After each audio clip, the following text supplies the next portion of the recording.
নমস্কার, আমি দেব। দেবের গল্প পাঠের আসরে আবারও চলে এলাম একটি নতুন গল্প নিয়ে। এবারের গল্প প্রখ্যাত সাহিত্যিক নারায়ণ গঙ্গোপাধ্যায় রচিত দাম।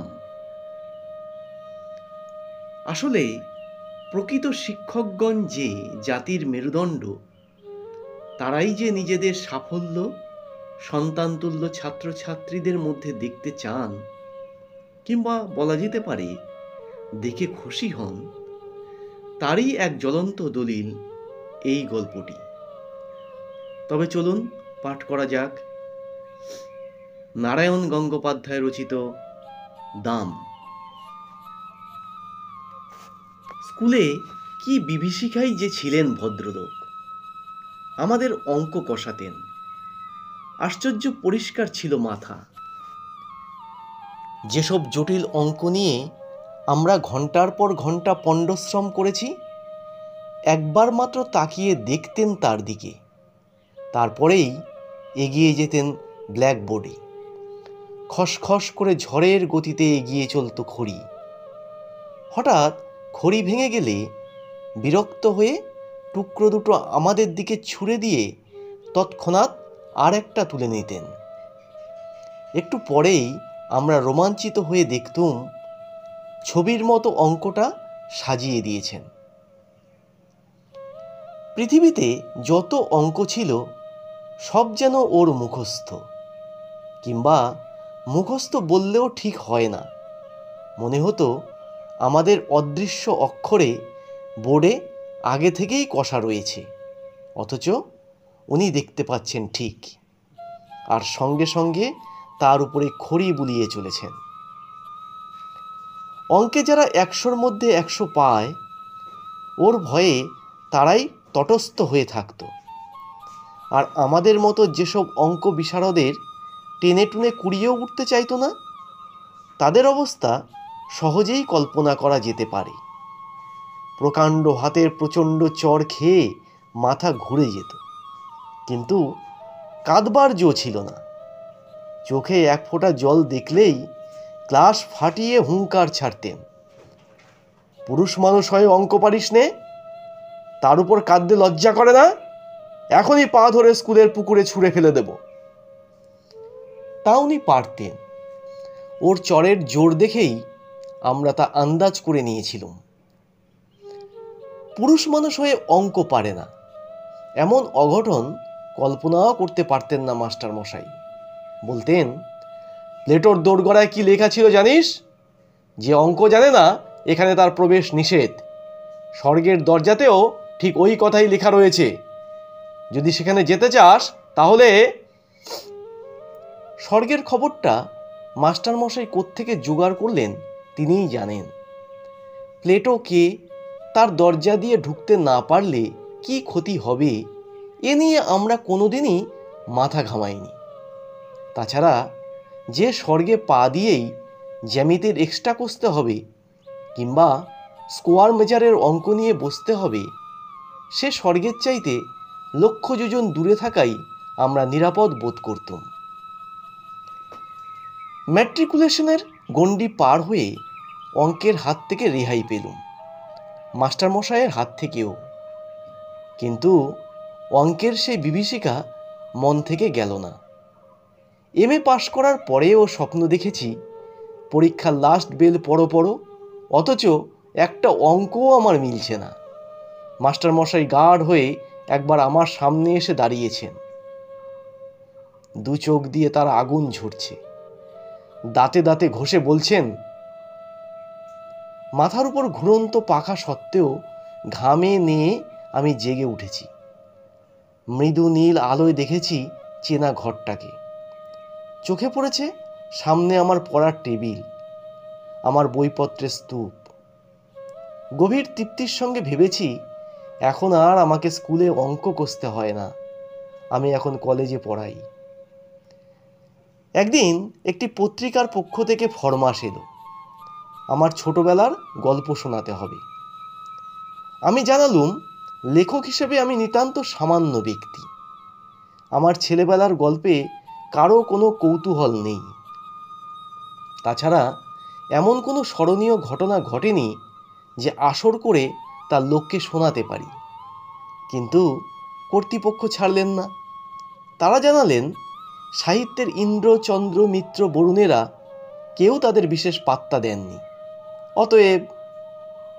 অতএব আমি ভাবলুম তাহলে নির্ভয়ে লিখতে পারি। ওরা নিজেরা ছাড়া ওদের কাগজের বিশেষ পাঠক নেই, সুতরাং আমার আত্মকথা কারো কাছে স্পর্ধার মতো মনে হবে না। কয়েকটি ঘরোয়া মানুষের কাছে ঘরোয়া গল্প বলবো, ওটা প্রীতির ব্যাপার, পদমর্যাদার নয়। কাগজ কলম নিয়ে বসে গেলুম। মনে এলো মাস্টারমশাইয়ের কথা, লিখলুম তাকে নিয়েই। ছবিটা যা ফুটল তা খুব উজ্জ্বল নয়। লেখবার সময় কল্পনার খাত কিছু মিশিয়ে নিলুম, সেটাই বলা বাহুল্য। সেই সঙ্গে সদুপদেশও একটু বর্ষণ করেছিলুম। মূল কথাটা এই ছিল, অহেতুক তাড়না করে কাউকে শিক্ষা দেওয়া যায় না। গাধা পিটিয়ে ঘোড়া করতে গেলে গাধাটাই পঞ্চত্ব পায়, তার প্রমাণ আমি নিজেই। মাস্টারমশাই আমাকে অনেক প্রহার করেও অঙ্ক শেখাতে পারেননি, বরং যা শিখেছিলুম তাও ভুলে গেছি। এখন 2 আর 2 4 না 5 হয় তাই নিয়ে নিজের মধ্যেই সন্দেহ জাগে। পত্রিকার কর্তৃপক্ষ খুশি হয়ে আমাকে 10 টাকা দক্ষিণা দিয়ে গেছেন। মাস্টারমশাইয়ের কাছ থেকে এইটুকুই আমার নগদ লাভ। তারপরে আরো অনেক দিন পার হয়ে গেল। সেই লেখার কথা ভুলে গেলুম মাস্টারমশাইকেও। বয়স বেড়েছে, বিনিদ্র রাত্রি যাপনের মতো অনেক সমস্যা এসে দেখা দিয়েছে জীবনে। বর্তমানের দাবিটা এত বেশি জোরালো যে স্মৃতির দিকে তাকাবার অবসর পর্যন্ত মেলে না। এমনই সময় বাংলাদেশের এক প্রান্তের একটি কলেজ থেকে ডাক এলো। ওদের বার্ষিক উৎসব, অতএব আতিথ্য নিয়ে যেতে হবে ওখানে এবং বক্তৃতা দিতে হবে। এইসব উপলক্ষেই বিনা পয়সায় বেড়ানো যায়। তাছাড়া কলকাতা থেকে কেউ বাইরে গেলেই তার রাজোচিত সম্বর্ধনা মেলে। এখানকার চড়ুই পাখিরাও সেখানে রাজহংসের সম্মান পায়। কলকাতা থেকে দূরত্বটা যত বেশি হয় আমাদের মতো নগণ্যের পক্ষে ততই সুখাবহ। আমি সুযোগটা ছাড়তে পারলুম না। গিয়ে পৌঁছুতে চা, খাবার, আতিথেয়তার উচ্ছ্বাস। ছেলেরা তো এলোই, 2-4 জন সম্ভ্রান্ত লোক এসেও বিনীতভাবে আলাপ করে গেলেন। এমনকি খান কয়েক অটোগ্রাফের খাতা পর্যন্ত এগিয়ে এলো। রোমাঞ্চিত কলেবরে আমি স্বাক্ষরের সঙ্গে সঙ্গে বাণী বিতরণ করতে লাগলুম। ব্যক্তি হিসেবে আমি যে এত মূল্যবান এর আগে কে ভেবেছিল সে কথা? সভায় জাকিয়ে বক্তৃতা করা গেল। রবীন্দ্রনাথ থেকে 12টা উদ্ধৃতি দিলুম। কার একটা ইংরেজি কোটেশন চালিয়ে দিলুম বার্নার্ড শর নামে। শেষে দেশের তরুণদের নিদারুণভাবে জাগ্রত হতে বলে যখন টেবিলে একটা প্রকাণ্ড কিল মেরে বক্তৃতা শেষ করলুম, তখন অল্পের জন্য ফুলদানিটা রক্ষা পেল। আর হল ফাটানো হাততালিতে কান বন্ধ হওয়ার জো। বুড়ো প্রিন্সিপাল পর্যন্ত মুগ্ধ হয়ে আমাকে বললেন, ভারী চমৎকার বলেছেন আপনি, যেমন সারগর্ভ তেমনি সুমধুর। আমি বিনীত হাসিতে বললুম, আজ শরীরটা তেমন ভালো নেই, তাই মনের মতো করে বলতে পারলুম না। পাশে দাঁড়িয়ে থাকা ছেলেরা বিস্ময়ে চোখ কপালে তুলল। শরীর ভালো নেই, তাতেই এরকম বললেন স্যার? শরীর ভালো থাকলে তো... অর্থাৎ প্রলয় হয়ে যেত।